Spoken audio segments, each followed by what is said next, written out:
पर बैठी हुई थी। तभी उसे कुछ आहट सुनाई पड़ी। एक साया उसके कमरे में प्रवेश करता है। उसके कदमों की आहट से वो एकदम से चौंक गई। कौन कौन है? उसकी बातों को सुनकर अंदर आए शख्स ने बच्चे की तरह बोलते हुए कहा, अले, तुम हमको नहीं पहचानती? हम हैं तुम्हारे पति गुड्डू। मेरे पति? सुनो ना, हमको ना नींद नहीं आ रही है, थोड़ा दल भी लग रहा है, तुम मेरे कमरे में तलो ना। ये कहकर वो नंदा का हाथ पकड़ लेता है और उसे खींचकर ले जाने लगता है। अरे कौन है आप? ये क्या बदतमीजी है?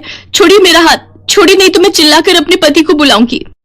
अले, मैं ही तुम्हारा पति हूँ, तुम कितने बुलाने की बात कर रही हो? तलो ना मेरे कमरे में। शादी के बाद तो पत्नी पति के कमरे में रहती है ना, पर तुम तो कभी मेरे कमरे में आई ही नहीं। ये कहकर गुड्डू फिर से नंदा का हाथ पकड़ता है। इस बार नंदा को गुस्सा आ जाता है और वो गुड्डू को जोर का थप्पड़ मार देती है। आपको बात समझ में नहीं आती है? अरे मैं अंधी हूं तो क्या हुआ, कोई मेरा फायदा नहीं उठा सकता।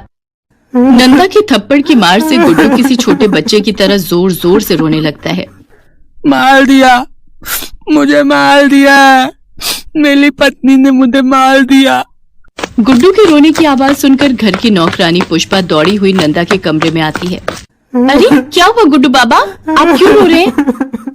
गुड्डू ने पुष्पा की बात का कोई जवाब नहीं दिया और वो उसी तरह जोर जोर से रोता रहा। उसे इस तरह रोता देखकर पुष्पा ने नंदा से पूछा, क्या हुआ बहू रानी, गुड्डू बाबा क्यों रो रहे हैं?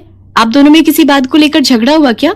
देखिए बहू रानी, पति पत्नी में तो नोकझोंक होती रहती है, इसका ये मतलब नहीं कि पत्नी अपने पति को रुला दे। ये आप क्या कह रही हैं? ये मेरे पति हैं? हाँ, यही तो आपके पति हैं जिससे 6 महीने पहले आपकी शादी हुई है। देखो तुम झूठ मत बोलो, ये मेरे पति नहीं है। अरे बहू रानी, मैं क्यों आपसे झूठ बोलूंगी? यही आपके पति हैं। नहीं, मैं नहीं मानती, ये मेरे पति नहीं है। भगवान ने मेरी आंखें छीन ली है तो क्या हुआ, मन की आंखों से मैं सब कुछ देख सकती हूँ। ये मेरे पति नहीं है। ठीक है बहू रानी, आप मेरी बात मत मानिए, अपने पति की बात भी मत मानिए, लेकिन अपनी सास ससुर की बात तो मानेंगी ना आप।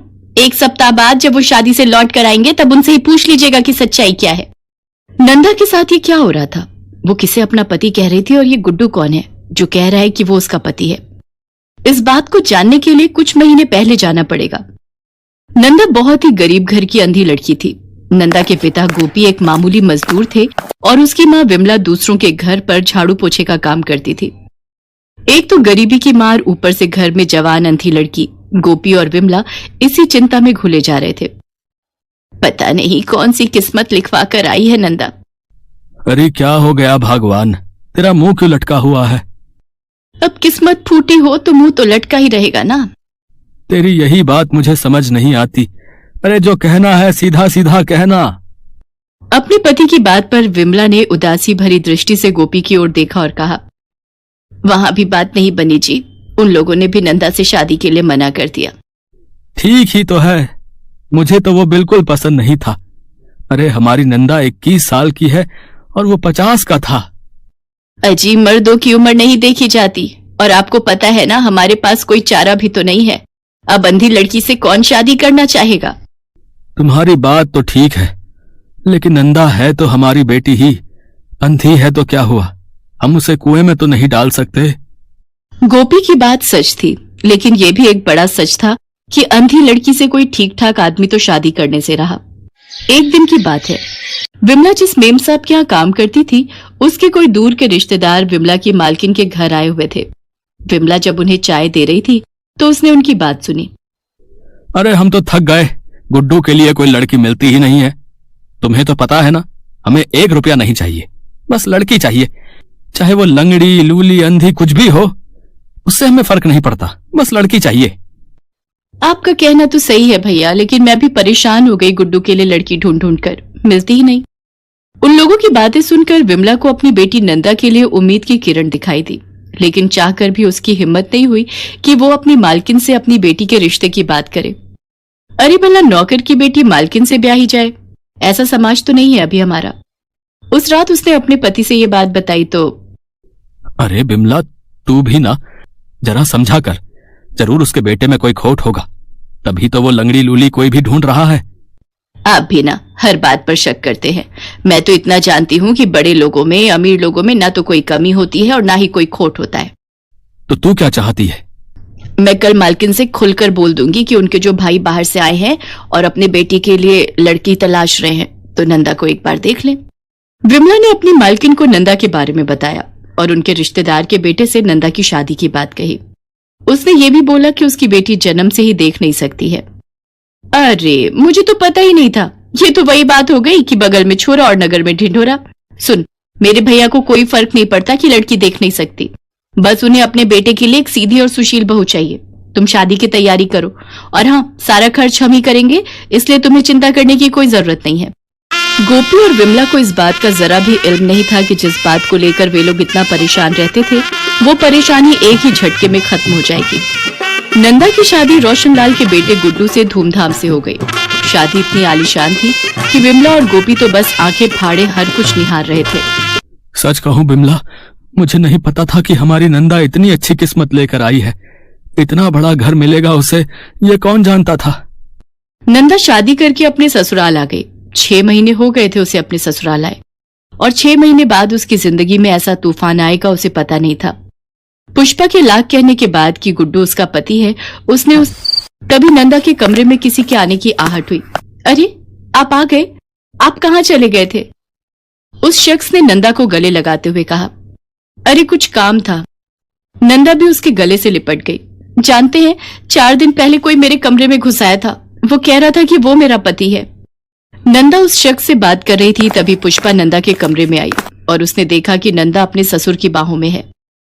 मालिक आप? पुष्पा तुम? अरे वो जरा बहू से कुछ बात करनी थी, इसीलिए मैं यहाँ आया था। बहू? वो शख्स रोशनलाल था, नंदा का ससुर। असल में रोशनलाल का बेटा गुड्डू मंदबुद्धि था। रोशनलाल काफी पैसे वाला था, लेकिन उसकी पैसे और प्रॉपर्टी उसके बाद कौन संभालता, क्योंकि उसका बेटा तो दिमाग से पैदल था। रोशनलाल ने उसकी शादी करने की बहुत कोशिश की, लेकिन वो हो नहीं सकी।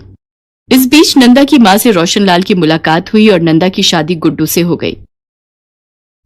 मालती, गुड्डू की शादी तो हमने कर दी, लेकिन हम जानते हैं कि गुड्डू हमारा वंश नहीं चला पाएगा। हमारी इतनी संपत्ति हमारे बाद बर्बाद ना हो जाए, इसलिए हमें ही इसे संभालने वाला लाना होगा। दुनिया की नजर में यह गुड्डू की सुहागरात होगी, लेकिन नंदा के साथ सोऊंगा मैं। पुष्पा को अब सारी सच्चाई का पता लग गया था, और उसे यह भी पता लग गया था कि आखिर उसे रोज क्यों नंदा बार बार मना कर रही थी कि गुड्डू उसका पति नहीं है। असल में गुड्डू की आड़ में रोशनलाल नंदा के सम्मान के साथ खेल रहा था। मुझे घिन आ रही है, सच में मुझे घिन आ रही है। ऐसे लोग भी होते हैं दुनिया में। नंदा तो बेचारी अंधी है, उसे क्या पता, लेकिन ये आंख वाले लोग, छी। पुष्पा ने ठान लिया कि वो नंदा को इस नरक से बाहर निकालेगी। वो उसी रात पुलिस थाने गई और उसने रोशनलाल की सच्चाई पुलिस को बता दी। पुलिस इंस्पेक्टर रानी को यह सब सुनकर बहुत आश्चर्य हुआ। वो रोशनलाल के घर पहुंची और उसे गिरफ्तार कर लिया। अरे आपको शर्म नहीं आती? लोग कहते हैं कि आपका बेटा मंदबुद्धि है, लेकिन मंदबुद्धि तो आप हैं। आपने एक अंधी लड़की के सम्मान को हर दिन अपने पैरों तले कुचला, वो भी इसलिए क्योंकि आपको अपनी प्रॉपर्टी का कोई वारिस चाहिए था। आप जैसे लोग समाज में रहने के लायक ही नहीं है। रोशनलाल को जेल ले जाया गया, उस पर मुकदमा चल रहा है। लेकिन इन सब के बीच नंदा के मन में सिर्फ यही सवाल हमेशा घूमता रहता है कि ये सब उसके साथ क्यों हुआ, लेकिन उन सवालों का जवाब किसी के पास नहीं है।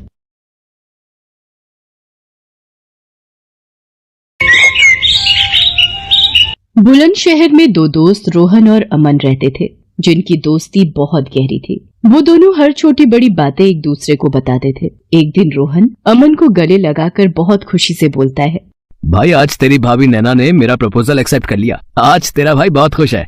आज तू जो मांगेगा वो मिलेगा तुझे। बता क्या चाहिए? पक्का ना साले, जो मांगूंगा वही देगा? बाद में मना तो नहीं करेगा?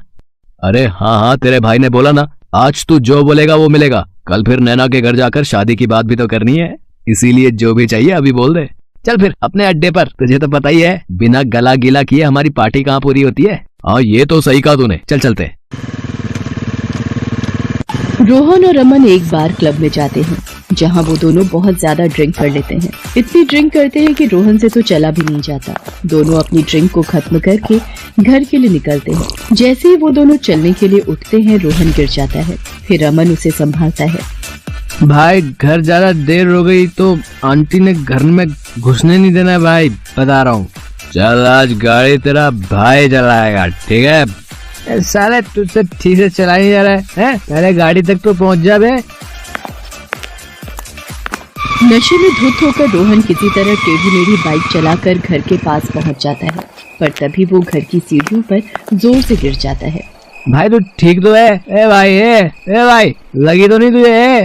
तभी रोहन की माँ लता वहाँ आती है और बोलती है, ये क्या हुआ तुझे, ऐसे नीचे क्यों पड़ा है? अरे माँ, आज तेरे बेटे ने बाइक को हवा उड़ा, हवा में करके ऐसे करके उड़ाया। आज फिर पीकर आया है? अरे नालायक, जब संभाल नहीं सकता अपने आप को तो क्यों इतनी पीता है? जैसी तेरी हरकतें हैं तुझे तो किसी ने अपनी बेटी भी नहीं देनी। अरे माँ समझ दे दी तेरी बहू ने, हाँ कर दी, तभी पार्टी की हम दोनों ने पार्टी। अमन यार ये आंखें खोली नहीं रही, मेरी जितनी तूने पी हुई है? उसके बाद तो तेरी जुबान में ही खुलनी चाहिए थी। बेटा अमन, तू ही लेकर आ जा इस नालायक को अंदर, इसके खुद के बस की बात नहीं है। अमन रोहन को अंदर ले जाकर कमरे में सुला देता है और खुद भी उसी के साथ सो जाता है। अगले दिन सुबह लता रोहन को आवाज मारकर उठाती है तो आंखें खोलकर भी वो नींद में होता है। माँ अभी तो अंधेरा हो रहा है, सुबह तो होने दो। नालायक, अभी भी नशे में है, सूरज सर पर आ गया है, आंखें खोल कर देख। और कब होगी तेरी सुबह? एक आवाज में उठकर नीचे आ जा, वरना तेरी टांगे तोड़ देनी है मैंने आज। यार अमन तू कहाँ है? मेरे कमरे में इतना अंधेरा क्यों हो रखा है? लाइट जला जरा। अबे पागल हो गया क्या? इतनी रोशनी हो तो रही है, मेरी आंखों में तो चुभ रही है और तुझे अंधेरा लग रहा है। क्यों मजाक कर रहा है यार? सुबह सुबह अंधेरा ही तो है, और तू है कहाँ? मुझे दिखाई नहीं दे रहा अंधेरे में, लाइट जला ना। अमन रोहन की बात सुनकर घबरा जाता है। वो उसको खिड़की के पास ले जाकर बोलता है, अब देखी साले रोशनी, लाइट जला तभी तो दिखेगी रोशनी। ये सब देखकर अमन समझ जाता है कि गिरने की वजह से रोहन की आंखें चली गई हैं। भाई तू अंधा हो गया लग रहा है, सुबह के 10 बज रहे हैं लेकिन तेरी आंखों में रोशनी नहीं जा रही है। यार ये क्या हो गया? ऐसा नहीं हो सकता, अभी तो नैना के घर बात करने जाना था। अगर उसको और उसके घर वालों को पता लगा कि मैं अंधा हो गया हूं तो रिश्ता जोड़ने से पहले ही टूट जाएगा। दोनों इस बात से बहुत परेशान होते हैं। लता उन दोनों को नीचे से आवाजें लगा रही होती है, जिसे सुनकर अमन रोहन को संभाल कर नीचे लेकर जाता है और रोहन प्यार का मारा अपनी माँ को सच बताने की जगह नैना के बारे में बताता है। और जब लता अपने बेटे के प्यार के बारे में सुनती है तो खुशी से बौखला जाती है और बोलती है, सच्ची तुझे लड़की मिल गई? शुक्र है भगवान का तुझे किसी लड़की ने पसंद किया, वरना तेरे लक्षण देखकर तो लगता ही नहीं था कि कोई लड़की तुझसे शादी करेगी। अब मेरे घर भी बहू आएगी, मैं अभी तैयार होकर आती हूँ, फिर हम नैना के घर चलेंगे। लता तैयार होने चली जाती है और अमन भी रोहन को तैयार कर देता है। तीनों नैना के घर जाते हैं, जहाँ पर नैना की माँ कमला उनका स्वागत करती है और सबको बैठने के लिए बोलती है। ना दिखने के कारण रोहन नैना की गोद में जाकर बैठ जाता है। ये देखकर कमला बोलती है, बेटा वहाँ शादी के बाद बैठना, अभी फिलहाल सोफे पर बैठो। ओहो, माफ करना आंटी जी। दोनों परिवार मिलकर रिश्ते की बात करते हैं। इस बीच नैना रोहन को ही देख रही होती है और रोहन इधर उधर देख रहा होता है। तभी नैना रोहन को कोहनी मारकर बोलती है, तुम्हारे बगल में बैठी हूँ मैं, इधर उधर क्या देख रहे हो? ये सुनकर रोहन अपने मन में कहता है, इधर उधर तो तब देखूंगा ना जब कुछ दिखेगा। हे भगवान, इतने समय बाद मुझे मेरा प्यार मिला, वो भी पूरी तरह मिलने से पहले ही आपने मुझे अंधा कर दिया। बोलोगे भी अब कुछ या नहीं? बेबी पूरी जिंदगी अब तुम्हें देखना है। दोनों के घर वाले एक हफ्ते बाद की शादी की डेट फिक्स कर देते हैं, लेकिन रोहन अपने अंधेपन के लिए बहुत परेशान था। वो अमन के साथ जाकर अलग अलग डॉक्टरों से बात करता है, लेकिन कोई भी उसकी आंखों की रोशनी वापस नहीं ला पाता। धीरे धीरे शादी के दिन भी पास आने लगते हैं और शादी की तैयारियों में रोहन कोई मदद नहीं कर पाता, क्योंकि वो कुछ देख ही नहीं सकता था। वो अकेले कभी कहीं तो कभी कहीं टकराकर गिर जाता था। ये सब देखकर लता रोहन से बोलती है, ये आंखें क्या किराए पर देकर आए हैं जो इनसे दिख नहीं रहा तुझे? ऐसा बोलते ही रोहन रोते हुए अपनी माँ को सारा सच बता देता है। नालायक, तुझे कितनी बार कहा है इतनी मत पिया कर, लेकिन नहीं, तुझे कहाँ कुछ समझ में आता है। तुझे तो पीना जरूरी होता है। देख ले अब अपने पीने का नतीजा। जो उस दिन तूने इतनी नहीं की होती तो आज अंधा नहीं होता। माँ अब हो गई गलती, माफ कर दो। माफ कर दूं? अरे नालायक, मेरे से तो झूठ बोला चल जाएगा, कम से कम जिसके साथ जिंदगी बितानी है उसे तो सच बता देता। ऐसे धोखा देने से रिश्ते नहीं जुड़ते। हाँ भाई, आंटी सही कह रही है, नैना को सब कुछ सच सच बता दे। लता और अमन की बात मानकर अगले दिन वो उसके घर जाता है। वहाँ सभी मेहंदी की तैयारी में लगे होते हैं। दूल्हे को अचानक अपने घर देखकर कमला और नैना उसके पास आकर बोलते हैं, अरे रोहन, तुम्हें यहाँ कुछ काम था? तुम इधर उधर क्या देख रहे हो? मैं तुमसे बात कर रही हूँ, मेरी तरफ देखकर बात करो। मैं जहाँ भी देख रहा हूँ तुम उसी तरफ आ जाओ, क्योंकि मेरी आंखों की रोशनी जा चुकी है, मैं देख नहीं सकता। क्या? ये क्या मजाक कर रहे हो तुम?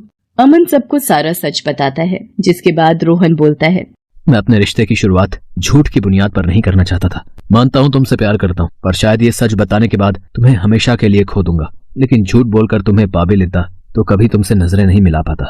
तभी अमन रोहन के कान में मजाक में बोलता है, अबे ओ, नजरें तो तू सच बोलने के बाद भी नहीं मिला पाएगा बे। अबे साले चुप कर, फ्लो मत बिगाड़, चल बगैर से। अब जो भी तुम्हारा फैसला होगा वो मुझे मंजूर है।